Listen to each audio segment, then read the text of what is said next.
In this mini lecture, we will be discussing how atomic masses are determined and the units that are typically used to express atomic mass. Returning to a bit of history, soon after Thomson's discovery of negatively charged electrons with cathode ray tubes, a similar device was used by Francis Aston to study positive charges instead of negative charges. In this device, a tube containing cations of a monoatomic gas is curved through a region of electric and magnetic fields. To understand what happens when the cations travel around this bend, imagine taking a sharp bend at high speed. You've probably experienced the pull of your weight towards the outer edge of the bend, often referred to as centrifugal force. A similar effect is happening here, and not surprisingly, cations that are heavier are found to take a wider turn than the cations that are lighter, which aren't pulled towards the outer edge as much as the heavier cations. At the end of the bend, a detector marks the position of the cations, and we note that the heavier cations are closer to the outer edge of the bend than the lighter cations. This device becomes the basis for determining the absolute mass of atoms and was also how isotopes were initially discovered, as atoms of the same element were found to hit the detector at different points, and therefore Aston concluded that they must have different masses despite being the same element. As we now know, the difference in the isotope masses comes from the difference in the number of neutrons in the nucleus. While we saw in the previous lecture that masses of protons and neutrons can be defined in grams, we also saw that these values were incredibly small. So another unit of mass was created to avoid having to deal with incredibly small values when discussing atomic masses. This unit is referred to as the atomic mass unit, abbreviated AMU. In some textbooks, it's even abbreviated as just U, which I personally think is silly since the U in AMU stands for unit.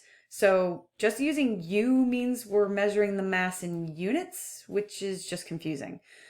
Since AMUs were arbitrarily created, a reference point is needed for the scale, and the modern definition of 1 AMU is referenced to the mass of the carbon-12 isotope.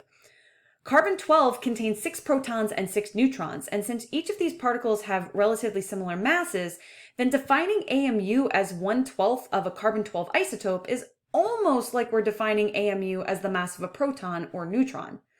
However, the important outcome of this definition is that it defines one atom of carbon-12 as having a mass of exactly 12 AMU.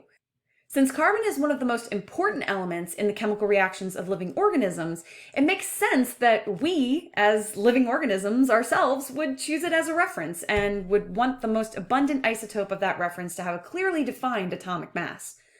The relationship between AMU and grams has also been determined, and this conversion factor down here at the bottom of the slide is one of the many you can expect to be included within problems or on a provided equation sheet when we have a quiz or an exam. So you do not need to memorize this relationship.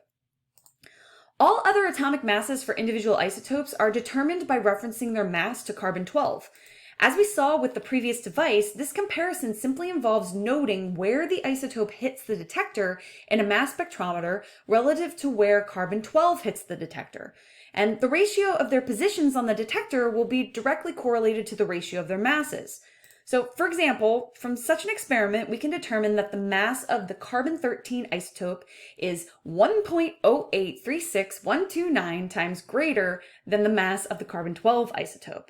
So if we multiply the mass of carbon-12, which is 12 AMU, by the ratio between the two masses, then we calculate that carbon-13 has a mass of 13.003355 AMU. So, how are these isotope masses related to the average atomic mass for the element given in the periodic table? I mentioned in the previous lecture that the average atomic mass comes from a weighted average of the individual isotopic masses of the elements and their relative abundance. So we simply multiply the decimal form of the percent abundance by the isotope mass in AMU, and we do this for each isotope. And then we add them together to get the average atomic mass. So, for example, for carbon, the two most abundant isotopes are carbon-12 and carbon-13, with their relative abundances given at the bottom of the slide down here. Remember, it is important to change the percent abundance into its decimal form before multiplying by the isotope's atomic mass.